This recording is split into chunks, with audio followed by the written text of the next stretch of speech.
മടിയിലിരുത്തി വിരലാൽ കുരിശു വരപ്പിച്ച സന്ധ്യകളും ഇളം മുട്ടിൽ കൈകൾ കൂപ്പി ഈശോയ്ക്കുമ്മ കൊടുത്തതും ഇന്നും എന്നോർമ്മയിൽ വീണ്ടും തെളിയുന്നു. തിരിച്ചു നടക്കാൻ കൊതിക്കുന്നു, തിരിച്ചു നടക്കാൻ കൊതിക്കുന്നു. മടിയിലിരുത്തി വിരലാൽ കുരിശു വരപ്പിച്ച സന്ധ്യകളും ഇളം മുട്ടിൽ കൈകൾ കൂപ്പി ഈശോയ്ക്കുമ്മ കൊടുത്തതും ഇന്നും എന്നോർമ്മയിൽ വീണ്ടും തെളിയുന്നു. തിരിച്ചു നടക്കാൻ കൊതിക്കുന്നു, തിരിച്ചു നടക്കാൻ കൊതിക്കുന്നു.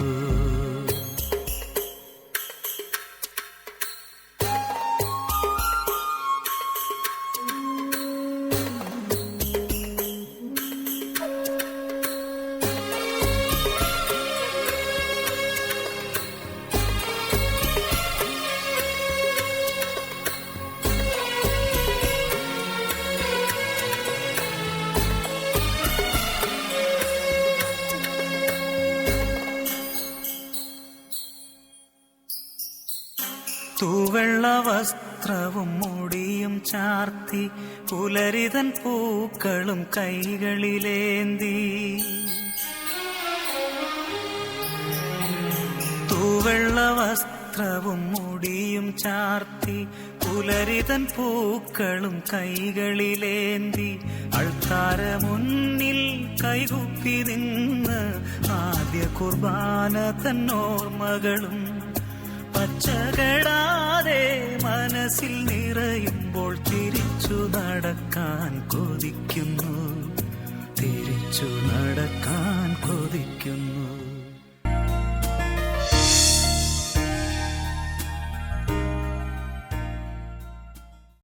പ്രിയപ്പെട്ടവരെ, ദിവ്യകാരുണ്യ നാഥൻ്റെ മുമ്പിൽ നമ്മളെ തന്നെ സമർപ്പിച്ചുകൊണ്ട് അവിടുത്തെ ആരാധിച്ച് സ്തുതിച്ച് നമുക്ക് വചനം കേൾക്കാൻ വേണ്ടി ഒരുങ്ങാം. പരിശുദ്ധ പരമ ദിവ്യ കാരുണ്യത്തിന് എന്നേരവും ആരാധനയും സ്തുതിയും പുകഴ്ചയും. ദിവ്യകാരുണ്യനാഥ, ഞങ്ങളുടെ നല്ല ഈശോയെ, അങ്ങേ സന്നിധിയിൽ ഞങ്ങളെ ഓരോരുത്തരെയും ഞങ്ങൾ സമർപ്പിക്കുന്നു. മദർ ഹോം ധ്യാന കേന്ദ്രത്തെയും ഇതിൻ്റെ ശുശ്രൂഷകളെയും ഈ സുവിശേഷ പ്രഘോഷത്തെയും അങ്ങേ മുമ്പിലേക്ക് സമർപ്പിക്കുന്നു. ഈ വചനം കേൾക്കുന്നവരും കാണുന്നവരുമായ ലോകത്തുള്ള എല്ലാവർക്കും വേണ്ടി ഞങ്ങൾ പ്രാർത്ഥിക്കുന്നു. നല്ല തമ്പുരാനെയും ദിവ്യകാരുണ്യത്തിൽ നിന്ന് ഞങ്ങളുടെ എല്ലാവരുടെ മേലും കതിരുകൾ അയക്കണമേ, ശക്തി അയക്കണമേ. കർത്താവേ, അങ്ങേ സാന്നിധ്യവും അങ്ങയുടെ സ്നേഹവും കൊണ്ട് ഞങ്ങൾ നിറയുവാനായി ഞങ്ങൾ ഒന്നു ചേർന്ന് അങ്ങേ സ്തുതിച്ച് പ്രാർത്ഥിക്കുന്നു. Hallelujah, hallelujah, hallelujah, hallelujah, hallelujah, hallelujah, hallelujah, hallelujah. യേശുവേ സ്തുതി, യേശുവേ സ്തുതി, യേശുവേ സ്തുതി, യേശുവേ സ്തുതി. ദൈവമേ സ്തുതി, ദൈവമേ സ്തുതി, ദൈവമേ സ്തുതി. Hallelujah, hallelujah, hallelujah, hallelujah, hallelujah, hallelujah, hallelujah, hallelujah, hallelujah.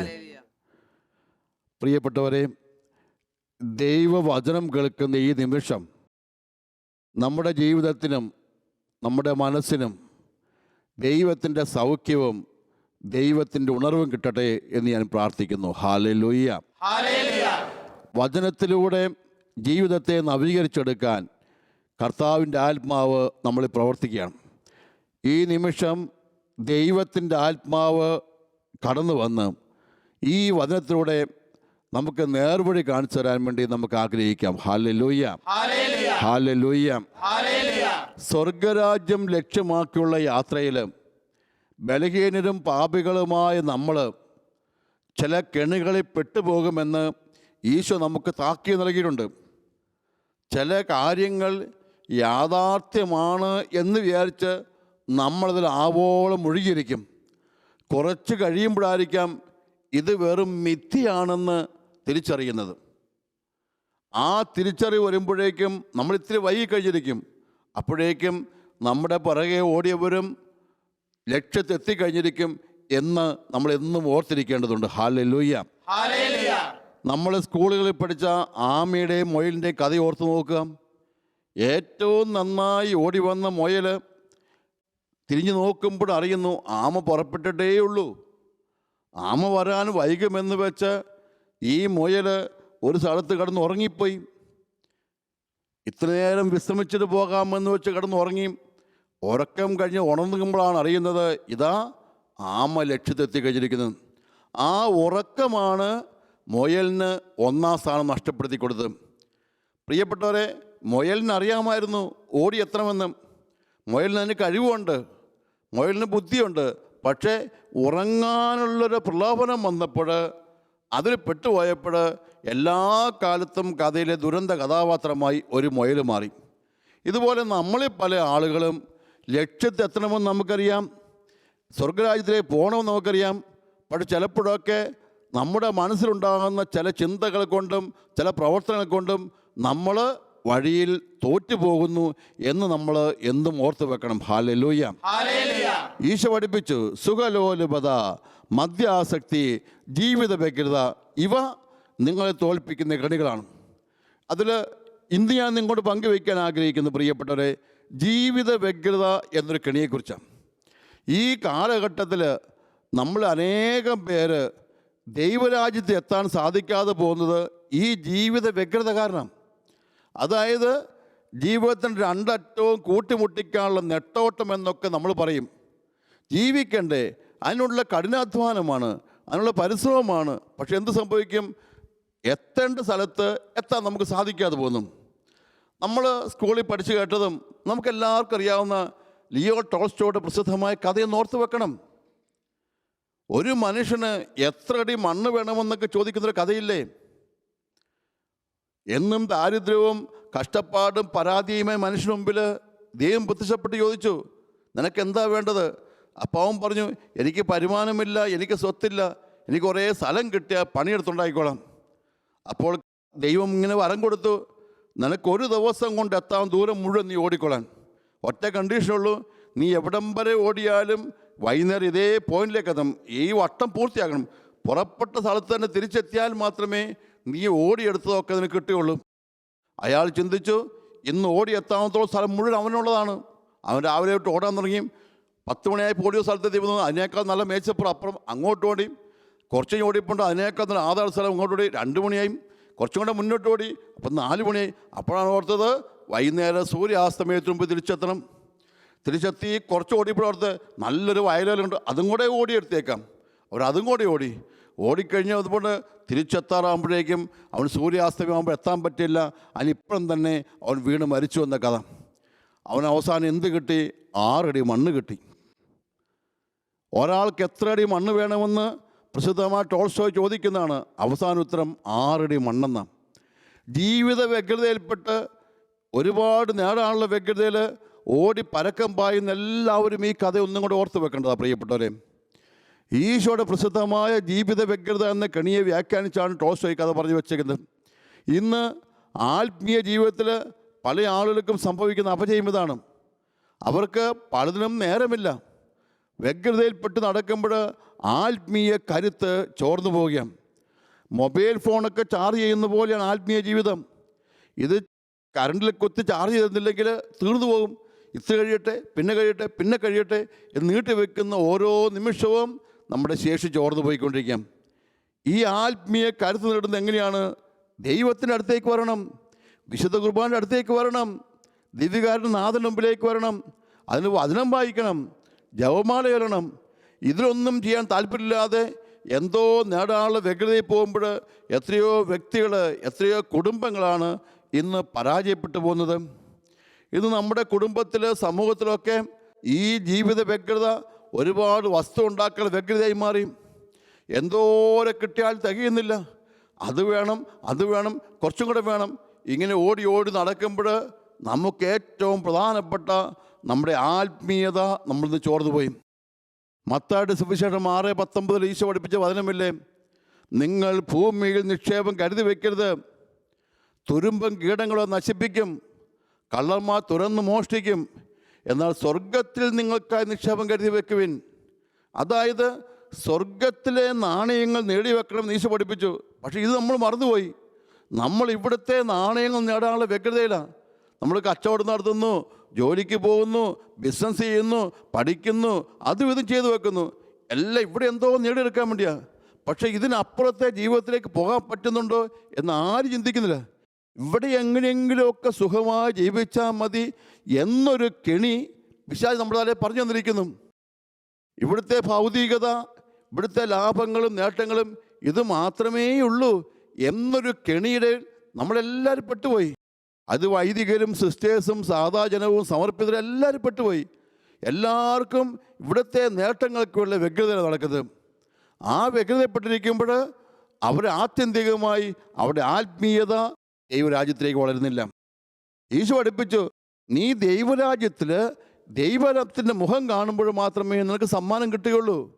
ഇവിടെ എന്തെല്ലാം നേടിയെടുത്താലും നിനക്ക് സമ്മാനം കിട്ടുകയില്ല. സമ്മാനം കിട്ടണമെങ്കിൽ ദൈവപുത്രൻ്റെ മുമ്പിൽ പ്രത്യക്ഷപ്പെടാൻ വേണ്ട കരുത്ത് നിനക്ക് ലഭിക്കണം. ഈ കരുത്ത് നീ നേടിയെടുക്കുന്നത് ഭൗതിക വസ്തുക്കളിലൂടെ അല്ല. ഈ ഭൗതിക വസ്തുക്കൾക്കും സമ്പത്തിനും പണത്തിനും ഒക്കെയുള്ള നെട്ടോട്ടമാണ് നിന്നെ പരാജയപ്പെടുന്നത്. ഇന്ന് നമുക്കറിയാം, IT മേഖലയിലൊക്കെ എത്രയോ തുക പഠിച്ചിറങ്ങുന്ന പലർക്ക് ശമ്പളം കിട്ടുന്നു. ഈ പഠിക്കാനുള്ള വ്യഗ്രതയിൽ ജോലിക്ക് വേണ്ടി പോയിട്ടൊക്കെ ചില കുടുംബങ്ങളുണ്ടായ പരാജയങ്ങൾ ഞങ്ങളെപ്പോഴത്തെ ആനുകൂല്യന്മാർക്കറിയാം. ഒരു രാത്രി ജോലി ചെയ്തു, പകൽ ജോലി, ആ ഷിഫ്റ്റ് ഈ ഷിഫ്റ്റ് എന്ന് പറയുന്നത് പരസ്പരമുള്ള സ്നേഹമില്ല, ബന്ധമില്ല, അവസാനം പണത്തിന് വേണ്ടി നടന്ന് വട്ട് പിടിച്ചതുപോലെയായി. അതായത് ഒരു 30 വയസ്സാകുമ്പോഴേ വാർദ്ധക്യത്തിൽ എത്തിയതുപോലെയായി ആളുകൾ. കാരണം ഇവൻ രാത്രിയും പകലും ജോലിയാണ്, വിശ്രമമില്ല, അവന് സന്തോഷകരമായ സായാഹ്നങ്ങളില്ല, ഉണർവേകുന്ന പ്രഭാതങ്ങളില്ല. കാരണം രാത്രി മുഴുവൻ വർക്ക് ചെയ്തിട്ട് ചടഞ്ഞ കണ്ണോടെ എഴുന്നേൽക്കുന്നത്, ആരുടെ മിണ്ടാട്ടമില്ല, കൂട്ടില്ല, കളിയില്ല, ചിരിയില്ല. ആ ജീവിതം എത്രയോ പെട്ടെന്നാണ് അകാല നിര ബാധിച്ച പോലെ പോകുന്നത്. എത്രയോ പെട്ടെന്നാണ് അവർ മാനസികരോധത്തിന് അടിമയായിത്തീരുന്നത്. അവസാനം എവിടെ എത്താത്ത ജീവിതങ്ങൾ. ഇതിൽ കുടുംബ ബന്ധങ്ങൾ തകർന്നു പോകും, മക്കൾ തകർന്നു പോകും, എല്ലാം തകർന്നു പോകും. ഈയിടെ എൻ്റെ അടുത്ത് പ്രാർത്ഥിക്കാനായി 14 വയസ്സുകാരൻ പയ്യനെയും കൊണ്ടുവന്നു. 9ാം ക്ലാസ്സിൽ പഠിക്കുന്ന പയ്യൻ. ഇവൻ സ്കൂളിൽ വെച്ച് എന്തോ പൈസ മോഷ്ടിച്ചു, കള്ളത്തരം കാണിച്ചു എന്നാണ് പിടിക്കപ്പെട്ട കേസ്. ഇവനെ കൊണ്ടുവന്ന് സംസാരിച്ച മനസ്സിലായി, ഇവന് മോഷണം മാത്രമല്ല എല്ലാവിധ കുരുത്തക്കേടും ഇവൻ്റെ അകത്തുണ്ട്. ഇവൻ്റെ മൊബൈൽ ഫോണിൽ ഇവൻ മോശം പടങ്ങൾ കാണുന്നുണ്ട്, ഇവൻ വേറെന്തൊക്കെയോ കുരുത്തക്കേട് കാണിക്കുന്നുണ്ട്, മോശം മെസ്സേജ് അയക്കുന്നു, എന്തൊക്കെയോ പരാതികളൊക്കെ ഉണ്ട് ഇവന്. അതായത് അതിനേക്കാൾ ഉപരി വീട്ടിൽ വന്ന് ഒന്നും അനുസരിക്കില്ല. അമ്മ പറഞ്ഞാൽ നേരെ എതിരേ പറയുള്ളൂ. വീട്ടിലിരിക്കുന്ന വല്യപ്പനെ വല്യമ്മേനെ ഒട്ടും മൈൻഡ് ചെയ്യല, കുരിശ് വരയ്ക്കാൻ കൂടിയല്ല, പള്ളിയിൽ പോവുകയല്ല. ഈ വിഷമവും പ്രയാസവും എല്ലാം കൂടെ നമ്പപ്പെട്ടിരിക്കുമ്പോഴാണ് ഇങ്ങനെ ക്ലാസ്സിൽ സസ്പെൻഷൻ കിട്ടിയപ്പോൾ അങ്ങനെയെങ്കിലും നീ ഒരു കൗൺസിലിങ്ങിന് പോയാലേ നിന്നെ ക്ലാസ് എടുക്കുള്ളൂ എന്ന് പറഞ്ഞപ്പോഴാണ് കൊണ്ടുവരുന്നത്. കൊണ്ടുവന്നപ്പോൾ മനസ്സിലായി ഈ പയ്യൻ്റെ അവസ്ഥ. ഇവനാകെ ഡിസോർഡറാണ്. ഞാൻ ചോദിച്ചു, ഇവൻ്റെ അപ്പൻ എന്തേ? അച്ഛാ, അപ്പൻ ഗൾഫിലാണ്. ഈ അപ്പൻ ഗൾഫിലാണ്. എത്ര വർഷമായി? 15 വർഷത്തോളമായി. അതായത് ഈ അപ്പൻ വരുമ്പോഴൊക്കെ ഈ മകനിങ്ങനെ ഉഴപ്പന, ശരിയല്ല, നിങ്ങൾ നിർത്തിയെങ്കിൽ പോരെ എന്ന് പറയും. പിന്നെ കുറച്ചും കൂടെയൊക്കെ പൈസ കാണും, കുറച്ചും കൂടെ അതാകണം, ഇതാകണം. ഓരോ പ്രാവശ്യം അപ്പൻ തിരിച്ചു പോകും മക്കളെ കൊണ്ട് കുറേ കൂടെ സമ്പാദിക്കാൻ വേണ്ടി. പക്ഷേ എന്താ സംഭവിച്ചത്? അപ്പനവിടെ സമ്പാദിച്ച് ബോംബെ ഫ്ലാറ്റ് മേടിച്ച്, അല്ലെങ്കിൽ എറണാകുളത്ത് ഫ്ലാറ്റ് മേടിച്ച്, ഇവിടെ ഒരു റബ്ബർ തോട്ടം മേടിച്ചു, ഇവിടെ നല്ല വണ്ടി മേടിച്ചു, എല്ലാം ചെയ്തു. പക്ഷേ ആർക്ക് വേണ്ടി അധ്വാനിച്ചോ ആ 2 മക്കളും പറഞ്ഞനുസരിക്കാത്ത പിള്ളേരായി മാറി. ഈ അപ്പൻ വരാറില്ല, വന്നിട്ട് 2 ദിവസം 3 ആഴ്ച തിരിച്ചു പോയി. കാരണം അവിടെ ബിസിനസ്സാണ്. ബിസിനസ്സിൽ ഓരോ ദിവസം അടിക്കടി കയറിക്കൊണ്ടിരിക്കുന്ന ബിസിനസ്സിൽ ഇവിടെ വന്ന് അധികം കാലം നിൽക്കാൻ പറ്റുമോ? ഈ പയ്യനെ ശ്രദ്ധിക്കേണ്ട പ്രത്യേക കൗമാരപ്രായത്തിൽ ഏത് പിള്ളേരാണ് നമുക്ക് സ്വാഭാവികത അറിയാം. അമ്മമാർ മാത്രം പറഞ്ഞ് അനുസരിക്കാം. ഒരു 12 വയസ്സോട് 17 വയസ്സുള്ള പ്രായത്തിൽ അമ്മമാർ മാത്രമുള്ള വീട്ടിൽ ആമ്പിള്ളേരൊക്കെ അനുസരണക്കേട് കാണിക്കും. കാരണം അവനറിയാം അമ്മ എന്തോരം വഴക്ക് പറഞ്ഞാലും എന്തോരം തല്ലിയാലും ഇത്രയേ ഉള്ളെന്ന്. അവൻ അമ്മയെ ഞെട്ടിച്ചും പേടിപ്പിച്ച് തള്ളേന്നൊക്കെ വിളിച്ച് അവനെ വിറച്ച് രാജാവിനെ പൊളിക്കും. പക്ഷെ അപ്പനെ വരുന്ന ദിവസം അപ്പൻ അവധിക്ക് ഒരു ദിവസം അവൻ വലിയ പുണ്യവാനെ പോലെ പള്ളിയിലും പോകും, കുരിശ് പറിക്കെല്ലാം ചെയ്യും. അപ്പനെ പറ്റിക്കും. അപ്പം വിചാരിക്കും ഇതാ യഥാർത്ഥ മുഖം. ഇതല്ല യഥാർത്ഥ മുഖം. അപ്പനില്ലാത്തപ്പം കാണിക്കുന്ന യഥാർത്ഥ മുഖം. മോന് വരുമ്പം ഡയറി മിൽക്ക് മേടിച്ചു കൊടുത്തു, നല്ല ഷർട്ട് മേടിച്ചു കൊടുത്തു, അവൻ നല്ല ടീഷർട്ട് മേടിച്ചു കൊടുത്തു, എല്ലാം മേടിച്ചു കൊടുത്തു. ഇവനെ മിടുക്കനായി. പക്ഷേ അപ്പം പോയി കഴിഞ്ഞാൽ ഇവനാകെ തമ്മാടിയായി. മകനെ മിടുക്കനാക്കാൻ വേണ്ടി ലാപ്ടോപ്പ് മേടിച്ചു കൊടുത്തു. ഈ ലാപ്ടോപ്പിൻ്റെ മോശം പടം കണ്ടു. മൊബൈൽ മേടിച്ചു കൊടുത്തു. മൊബൈലിലൂടെ മോശം മെസ്സേജ് അങ്ങോട്ടും ഇങ്ങോട്ടും അയച്ച് കുരുത്തക്കടലിൽ പെട്ടുപോയി. അതായത് അവൻ്റെ ജീവിതം തകർന്നു പോയത് എന്തുകൊണ്ടാണ്? ഈ അപ്പൻ്റെ ജീവിത വ്യഗ്രത. അപ്പൻ ഇവിടെ നിന്നിരുന്ന് ഇവനെ കുറേ കൂടെ ശ്രദ്ധിച്ചിരുന്നെങ്കിൽ, ഇവനെയും കൂട്ടി പള്ളിയിൽ പോയിരുന്നെങ്കിൽ എന്നേ രക്ഷപ്പെട്ടു പോയനേയും. ഞാനിങ്ങനെ ഓർക്കും, ചില വീടുകളിലൊക്കെ പെൺകുട്ടികളെക്കുറിച്ചൊക്കെ അമ്മമാർക്ക് പരാതി ഉണ്ടാകുമ്പോഴേക്കും ഈ മകളെയും കൂട്ടിക്കൊണ്ട് പള്ളിയിൽ അമ്മ പോയിട്ടുണ്ടോ? മാതാവിൻ്റെ രൂപത്തിലെടുത്തുകൊണ്ട് മോളെ പ്രാർത്ഥിക്കണമെന്ന് പറഞ്ഞാൽ അമ്മ ഇരുന്ന് പ്രാർത്ഥിച്ചിട്ടുണ്ടോ? ഏതെങ്കിലും പള്ളിയിൽ ഒരു ധ്യാനം വരുമ്പോൾ കൊച്ചിനെയും കൂട്ടി ഒരു ധ്യാനത്തിൽ വൺ ഡേ കൺവെൻഷൻ പോയിട്ടുണ്ടോ? ഒരു ദിവസത്തെ ക്ലാസ് തുടങ്ങിയാലും വേണ്ടില്ല മോളെ നമുക്കിന്ന് പ്രാർത്ഥനയ്ക്ക് പോകാമെന്ന് അമ്മ പറഞ്ഞിട്ടുണ്ടോ? നിൻ്റെ ഒരു ഇന്ന പരിപാടി മാറ്റി വെച്ച് നമുക്കൊരു നൊവേനയ്ക്ക് പോകാമെന്ന് പഠിപ്പിച്ചിട്ടുണ്ടോ? ആത്മീയതയ്ക്ക് പ്രാധാന്യം കൊടുക്കാത്ത കുടുംബങ്ങളിലൊക്കെ, ഭൗതികതയും പണവും മാത്രമാണ് പ്രധാനപ്പെട്ട ചിന്തിക്കുന്ന കുടുംബങ്ങളിലൊക്കെ മക്കൾ താളം പറ്റുമെന്നുള്ള ഒരു സംശയമില്ലാത്ത കാര്യമാണ്. തീർച്ചയായും പ്രത്യേകിച്ച് അപ്പനും അമ്മയും കുട്ടികൾക്ക് വേണ്ടി സമയം കൊടുക്കണം. അവർക്ക് വേണ്ടി ആത്മീയ കാര്യങ്ങൾക്ക് വേണ്ടി സമയം കൊടുക്കണം. ഇന്ന് ചിലപ്പോഴൊക്കെ ചില കുടുംബം മുഴുവൻ ധ്യാനത്ത് വരുമ്പോൾ എനിക്ക് സന്തോഷം തോന്നാറുണ്ട്. കുട്ടികളെയും കൂട്ടിയൊക്കെ ധ്യാനത്ത് വരും, ഒന്നിച്ച് ധ്യാനിക്കുന്നു. വല്ലപ്പോഴൊക്കെ ഒന്നിച്ച് തീർത്ഥാടനത്തിന് പോകുന്നു, ഒന്നിച്ചൊരു പള്ളിയിൽ നൊവേനയ്ക്ക് പോകുന്നു. അപ്പോൾ അവർ കുട്ടികളുടെ മനസ്സിൽ കയറുന്ന ചിന്ത എന്താണ്? അത് ആത്മീയ കാര്യമാണ് പ്രധാനപ്പെട്ടത്. ആത്മീയ കാര്യത്തിൻ്റെ അഗ്നി ഉള്ളിക്കിടന്നാൽ പ്രിയപ്പെട്ടവരെ പെട്ടെന്നൊന്നും പിശാച് നിന്നെ തോൽപ്പിക്കുകയില്ല. നീ ആത്മീയ കാര്യങ്ങൾക്ക് താല്പര്യം കാണിക്കണം. എന്നും സ്വത്തും ഭൗതിക സുഖങ്ങളും മാത്രമല്ല, പലപ്പോഴും എത്രയോ ധ്യാനങ്ങളിലും കൺവെൻഷൻ ഗ്രൗണ്ടുകളിലും എത്രയോ പള്ളിപ്പുസ്തകങ്ങൾ ഇത് കേട്ടാലൊന്നും ഈ കേൾക്കുന്ന ജനത്തിൻ്റെ തലയിലേക്ക് ഇത് കയറിയല്ല. അവർ പിന്നെ ഒന്നുമില്ലാത്തതുകൊണ്ടാ എന്ന് പറഞ്ഞ് പണിയെടുക്കാൻ നടക്കും. ഒന്നുമില്ലാത്തതുകൊണ്ട് വ്യക്തിപ്പെട്ട് നടക്കും. പണിയെടുക്കരുന്നല്ല, തീർച്ചയായും പണിയെടുക്കണം, ജോലി ചെയ്യണം, സമ്പാദിക്കണമെന്നല്ല. പക്ഷേ പ്രിയപ്പെട്ട എല്ലാത്തിനും ഒരു അതിർവരമ്പുണ്ട്. ഈ അതിർവരമ്പ് ലംഘിച്ചു കഴിഞ്ഞാൽ പരാജയപ്പെട്ടു പോവുകയാണ്. അതുകൊണ്ട് ഇന്ന് തിരിച്ചറിയേണ്ടതാണ്, നമ്മൾ ഈ വ്യഗ്രതപ്പെട്ട് ജീവിക്കുമ്പോൾ ആത്മീയതയിൽ പരാജയപ്പെട്ടു പോവുകയാണ്. ജീവിത വ്യഗ്രത ഒരു വലിയ കെണിയം. ചില ധ്യാന മേഖലയിൽ നിൽക്കുന്ന ശുശ്രൂഷകരെയും വചനപ്രഘോഷകരൊക്കെ ഞാൻ കണ്ടിട്ടുണ്ട്. ചിലരൊക്കെ വ്യക്തിപരമായ ജീവിതത്തിൽ ആത്മീയമായി ഒരു കരുത്ത് നേടുകയില്ല, പ്രസംഗിച്ച് നടക്കുകയുള്ളൂ, പരാജയപ്പെട്ടു പോകും. അവർ വ്യക്തിപരമായി ധ്യാനിക്കില്ല, അവർ വ്യക്തിപരമായി കുമ്പസാരിക്കില്ല, വ്യക്തിപരമായി ഉപവാസം എടുക്കില്ല, വ്യക്തിപരമായി ബൈബിൾ വായിക്കില്ല, വ്യക്തിപരമായി ജപമാല ചൊല്ലില്ല. പിന്നെ ഇങ്ങനെ നിലനിൽക്കും. ആത്മീയ കരുത്ത് കിട്ടുന്ന ഇതിലൂടെയൊക്കെയാണ്. ഇതിന് സമയം കണ്ടെത്തിയില്ലെങ്കിൽ ഒരാൾ ഈ പറയുന്നത് ഞാനും നിങ്ങൾ ആരും നിലനിൽക്കില്ല. പ്രിയപ്പെട്ടവരെ, ദൈവത്തിൻ്റെ ശക്തി കൊണ്ട് നമ്മൾ നിറയണം. ആ ശക്തിയിൽ മാത്രമേ മറ്റ് കഴിവുകൾ നമുക്ക് വളർത്തിയെടുക്കാൻ പറ്റുള്ളൂ. ഒരു മരത്തിൻ്റെ തായ്തടിയാണ് പ്രധാനപ്പെട്ടത്. തായ്തടി ദുർബലമാണെങ്കിൽ ശിഖരങ്ങൾ ഇരിഞ്ഞിരിഞ്ഞ് പൊട്ടിപ്പൊട്ടി പോകും. ശിഖരങ്ങളുടെ വലിപ്പവും വിശാലതയും അല്ല പ്രധാനപ്പെട്ടത്, ശിഖരങ്ങൾ വേണം. പക്ഷേ തായ്തടിയുടെ കരുത്ത്, ആൽമരങ്ങൾ താഴോട്ട് വേരിറങ്ങി കഴുത്താർജി നിൽക്കുന്ന പോലെ നിന്നാൽ മാത്രമേ ശിഖരങ്ങൾ പടർന്നു പന്തലിക്കുള്ളൂ. അതുകൊണ്ട് ശിഖരങ്ങൾ മാത്രം പടർന്നു പന്തലിച്ചാൽ വേരില്ലാത്ത മരമൊക്കെ പടർന്നു പോകും. ആത്മീയതയുടെ വേര് കൊണ്ടങ്ങ് അറിയണം.